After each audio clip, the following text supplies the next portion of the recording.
Alright, as you can see, you've got there's the rear seats there, the front seats, got all that useless crap out of the way, and I can finally get to work on why I bought this car. And that's to fiberglass the entire interior and fill it with nothing but speakers and monitors. I'm not even going to have a front seat. I'm going to have a fiberglass lady, spread eagle, and that's what's going to be holding me into place. And I lost all my subs.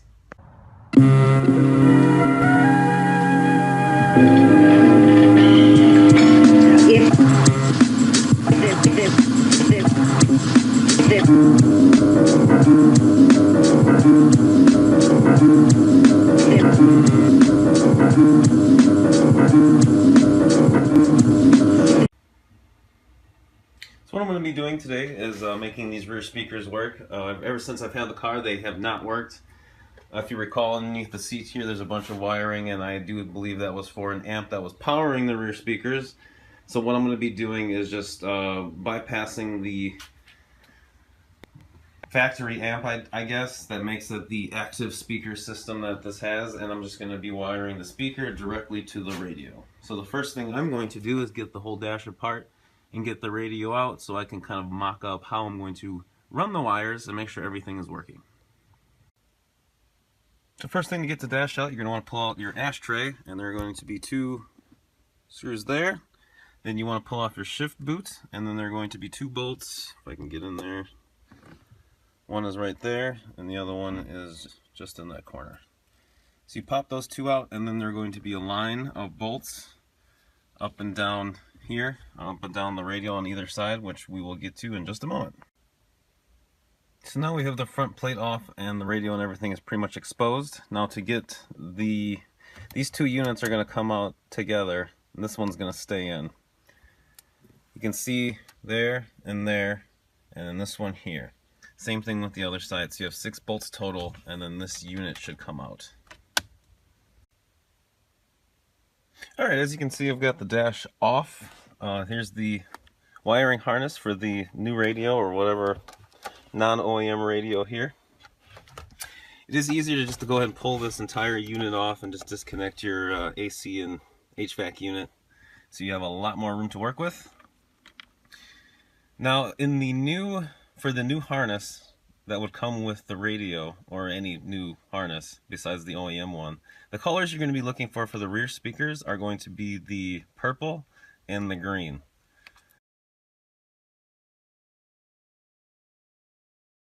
Now, as you can see, the purple, which I do believe is for the rear right speaker, I have that kind of mocked up just to make sure this these connectors and this whole setup is going to work. As you can kind of see, the wire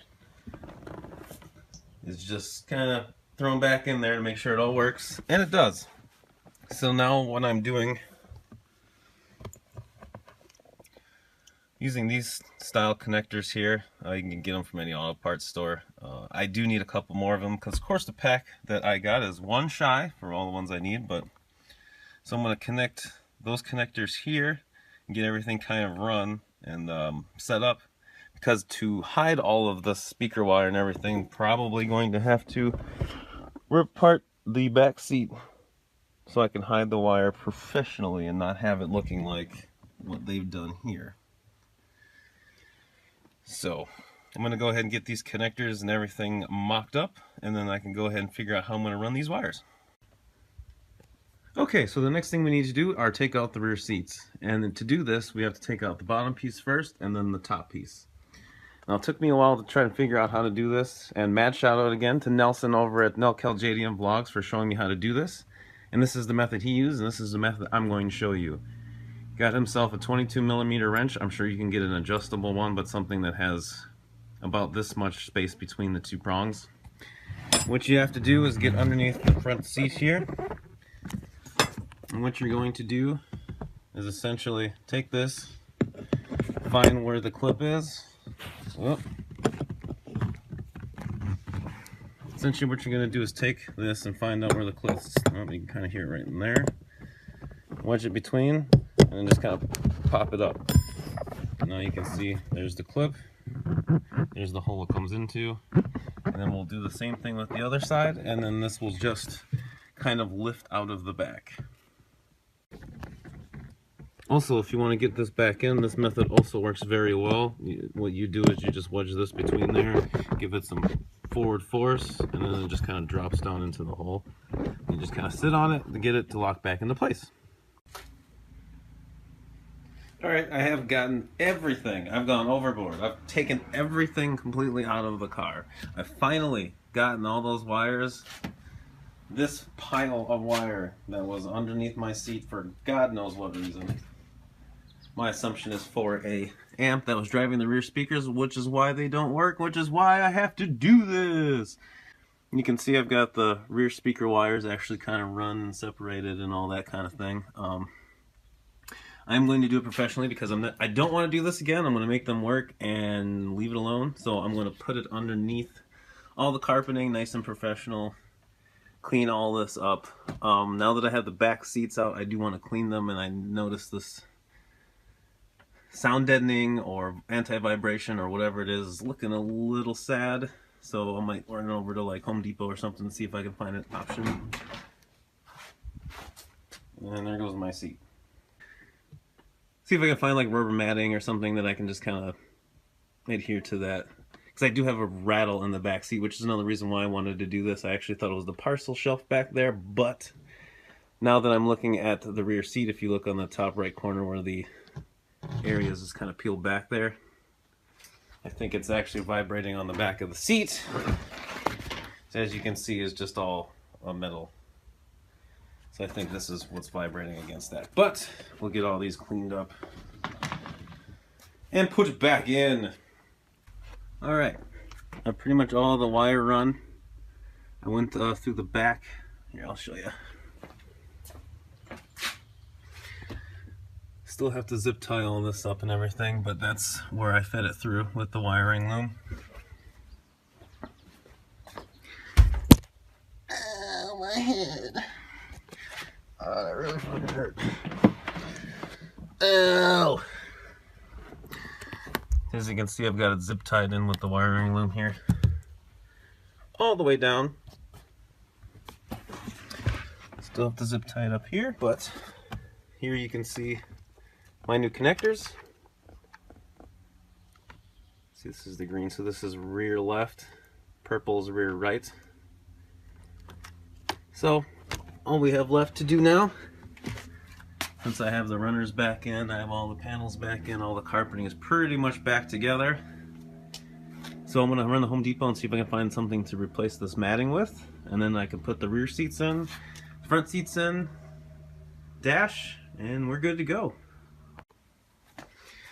So yeah, I'm gonna hop in the old beater bomb, cruise over to Home Depot and see if I can find an option to replace this radial sound deadening vibration matting rat's nest thing.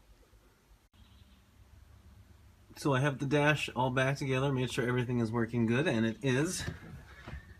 Gone is that old ratty vibration padding. As you can see, I've found an option that kind of works for what I have. Didn't look half bad. It's got that one more piece to do.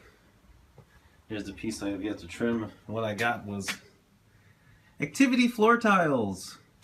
Just a soft foam thing, has even rounded edges and everything, interlocking kind of thing. It's lightweight, it's foam. Probably do me a lot better than this old ratty, nasty looking thing. So yeah. I'm going to finish cutting the last piece and then we can reinstall the seats. So this is the finished product of my anti-vibration sound deadening system. Doesn't look half bad. I think it looks a little bit better. It'll probably provide more anti-vibration than that crap. And pile o' dust. So now since I have the seats out, I'm going to clean those real quick and then we'll slap her back in.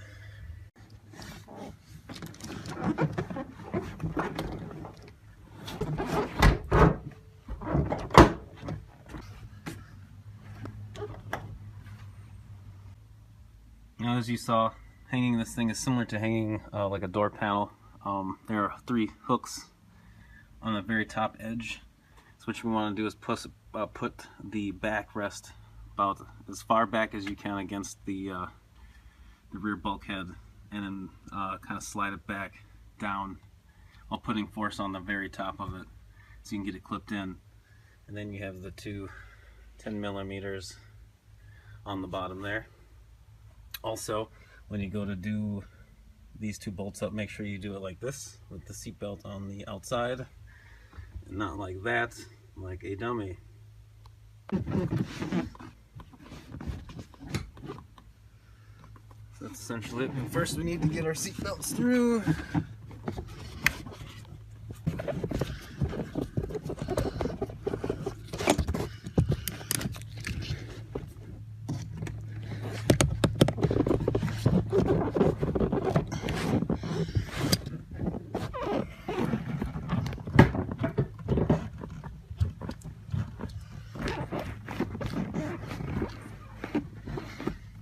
Oakley dokley.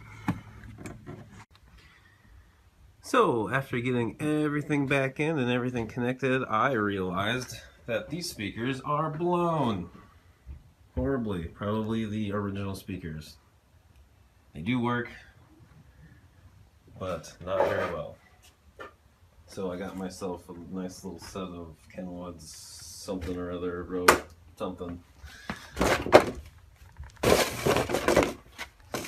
Yeah, $30 Best Buy. It'll work.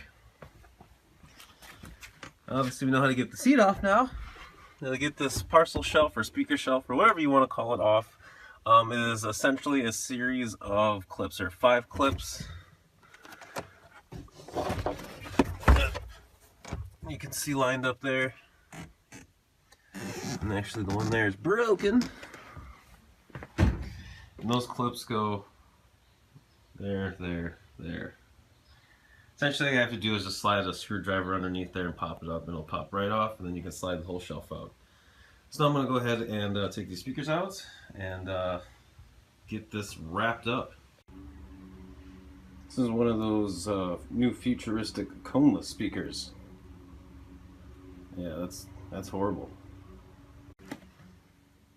So I've got the new speakers in. Parcel shelf is back in. So it's very easy. There's going to be clips along the back side here. Just kind of slide those in first, then get the front into place and just press down all the clips until they clip in. And then we can put the seat back, which we already know how to do since we've done it 10 times. Alright, so we've got the interior all put back together. Again, the speakers are in, the shelf is back in. Things looking good, and everything is working good. So now we've successfully pulled apart and reassembled the entire interior of the Skyline. Wonderful. So yeah, I hope that was helpful. You can learn from my mistakes. Make sure you check your speakers before you put everything back together to make sure they're not blown. But yeah, thank you for watching, and hopefully I will see you on the next one.